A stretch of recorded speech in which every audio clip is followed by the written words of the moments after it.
She was only 3 days old when they took her. Not strangers, not kidnappers, but people her own family trusted. They drove for hours into the night and left her on a dirt road in the middle of nowhere. A billionaire's firstborn, abandoned like garbage. They thought she would die. They wanted her erased. But fate had other plans. 20 years later, a boxing champion stood in the ring, undefeated, unstoppable. The world cheered her name, but nobody knew her secret. Nobody knew where she really came from. What happens when the daughter they threw away comes back stronger than they ever imagined? This is her story, and it will shake you to your core. Her name was supposed to be Amara Kingsley, born into one of the wealthiest black families in the country. Her father, Richard Kingsley, had built a billion-dollar empire from nothing. Started with a small construction company in Chicago, worked 18-hour days, faced discrimination at every turn. Banks refused him loans, contractors sabotaged his projects. But he kept pushing, and eventually he built something they could never ignore. By the time Amara was born, the Kingsley name meant power. It meant influence. It meant a future that most people could only dream about. But not everyone celebrated their success. Richard had enemies, powerful ones, men who smiled at charity events but plotted behind closed doors. They hated watching a black man rise so high. They whispered that he didn't deserve it, that he had gotten too big, too confident. And when Richard's wife, Elena, gave birth to their first child, those enemies saw an opportunity. Elena was still recovering in the hospital. Richard was handling a crisis at one of his construction sites. The house staff had been given the night off. It was supposed to be a peaceful evening. But 3 people entered the Kingsley mansion that night, people the family had trusted for years. They moved quietly, quickly. They wrapped the newborn in a blanket and disappeared into the darkness. No alarms, no witnesses, no trace. By morning, the nursery was empty. Elena's screams echoed through the halls. Richard nearly collapsed when he saw the crib. Police arrived within minutes. Investigators searched for weeks.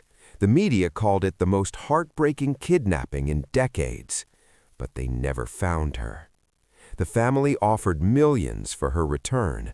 They begged on national television. They prayed every single night. Nothing. Years passed. Hope faded. Richard threw himself into work to survive the pain. Elena was never the same. They believed their daughter was dead. But 1,000 miles away, a little girl was growing up with a different name, a different life, and absolutely no idea who she really was. They left her on the side of a road in rural Mississippi. No blanket, no note, just a cardboard box near an abandoned gas station. The people who took her didn't care if she lived or died. To them, she was just a problem that needed to disappear. But fate intervened. An elderly woman named Dorothy May was driving home from a late church service when her headlights caught something strange. A box, moving slightly. She pulled over, heart pounding, expecting an injured animal. Instead, she found a baby girl, crying, shivering, barely alive. Dorothy didn't have much. She lived in a small house with a leaky roof. She worked 2 jobs just to keep the lights on. But she wrapped that baby in her coat and drove straight to the hospital. The doctor said it was a miracle. A few more hours in that cold and the child wouldn't have survived. Dorothy named her Keisha, raised her as her own. But life wasn't easy. They lived in a town where opportunity didn't exist for people who looked like them. Dorothy worked cleaning houses for wealthy white families. Keisha wore hand-me-down clothes and sometimes went to school hungry. Kids mocked her, called her names, said she was nothing, would always be nothing. But Keisha had fire inside her. At 12 years old, she discovered boxing, an old gym on the wrong side of town, run by a retired fighter named Coach Ray, who saw something special in her eyes: hunger, determination, rage that needed direction. He trained her for free, taught her discipline, gave her purpose. By 16, she was winning local tournaments. By 18, she was undefeated in the state. Scouts started noticing. Offers came in, but so did the obstacles. Promoters told her she wasn't marketable enough, too dark, too aggressive, not feminine enough to sell tickets. They wanted her to change her image, smile more, be softer. She refused. One promoter laughed in her face, told her she would never make it, that girls like her didn't become champions, they became statistics. That night, Keisha trained until her knuckles bled. She turned professional at 20, fought in small venues, earned barely enough to survive, but she kept winning, kept proving them wrong, one knockout at a time. The media ignored her at first, but the internet didn't. Fans uploaded her fights, her highlight reels went viral. People started calling her the most dangerous woman in boxing. And then came the championship fight, the biggest stage of her life, millions watching. Everything she had ever worked for came down to 12 rounds. Her opponent was the favorite, taller, more experienced, backed by powerful sponsors who had spent years keeping Keisha out of the spotlight. The first few rounds were brutal. Keisha took hits she had never felt before. Her vision blurred, her legs wobbled. The crowd counted her out. But Dorothy was watching from home. Coach Ray was screaming from the corner, and somewhere deep inside, a voice reminded her of every insult, every rejection, every person who said she was worthless. She wasn't going to lose, not tonight. Round after round, she fought back, harder, faster, relentless. And then, in the final round, she delivered a knockout that silenced every doubter. The referee raised her hand, the crowd erupted. Keisha collapsed to her knees and cried. She was the champion. But what she didn't know was that someone else was watching that night, someone who recognized the birthmark on her shoulder, a birthmark shaped like a crescent moon. The same birthmark that Richard Kingsley had described to investigators 20 years ago. His phone started ringing within minutes, and for the first time in 2 decades, hope returned to the Kingsley family. Richard Kingsley hadn't slept in 3 days. He watched the championship fight by accident, flipping through channels late at night, trying to escape the emptiness that had haunted him for 20 years. And then he saw her. The way she moved, the fire in her eyes.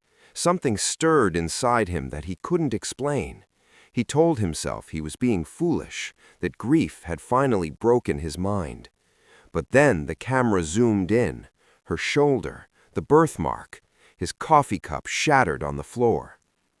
Elena came running, found him frozen in front of the television, tears streaming down his face, pointing at the screen like a man seeing a ghost. Within hours, they hired private investigators. Within days, they had confirmation. DNA wasn't even necessary yet. The timeline matched. The location where she was found matched. Everything matched. Their daughter was alive. But confronting the truth meant confronting the betrayal. Richard knew exactly who had taken her, his former business partner, his own cousin, and a housekeeper who had worked for the family for 15 years. They had been paid off by rival businessmen who wanted the Kingsley empire to crumble, destroy the heir, destroy the legacy, destroy the family from within. And they almost succeeded. The authorities moved quickly. Arrests were made. Confessions followed. The conspiracy unraveled in the most painful way possible. Richard learned that they had argued about killing the baby. One of them refused, so they compromised, left her somewhere no one would ever find her, let nature decide her fate. For 20 years, these people had attended family gatherings, sent birthday cards, pretended to mourn the lost child, all while knowing exactly what they had done. The betrayal cut deeper than any wound Richard had ever felt. But there was still one thing left to do. Keisha had no idea any of this was happening. She was celebrating her victory, planning her next fight, living the only life she had ever known. And then a lawyer showed up at her door. He handed her a folder. Inside were photographs, DNA results, news clippings from 20 years ago, a letter handwritten by Richard and Elena Kingsley. Her hands trembled as she read the words. The room started spinning. Her entire identity collapsed in a single moment. Everything she believed about herself was a lie. She wasn't Keisha. She was Amara Kingsley, the billionaire's daughter, the baby the world thought was dead. And her real parents were waiting to meet her. The meeting happened on a quiet Sunday morning. A private estate, no cameras, no media. Just a mother and father waiting at the door, and a daughter walking toward them for the first time in 20 years. Elena broke down before Amara even reached the steps. Richard tried to stay composed but couldn't. They held her like she might disappear again, like they were afraid to let go.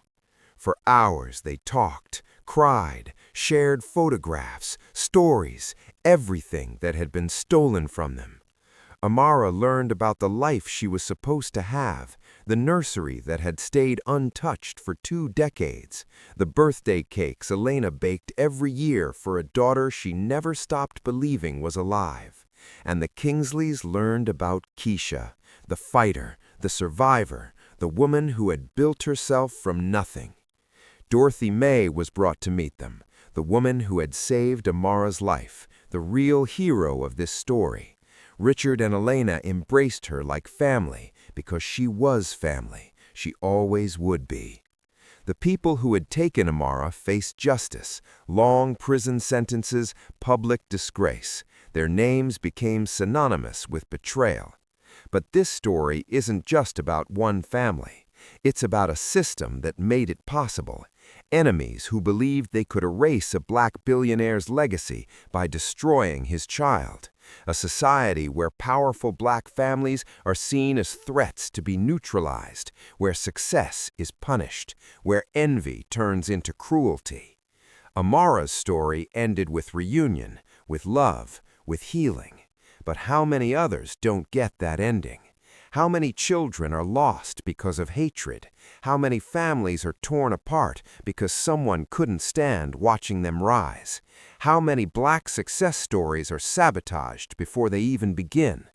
Amara still fights, not just in the ring, but for others who face the same injustice. She started a foundation for missing children. She speaks about resilience, about identity, about never giving up, because she knows the truth.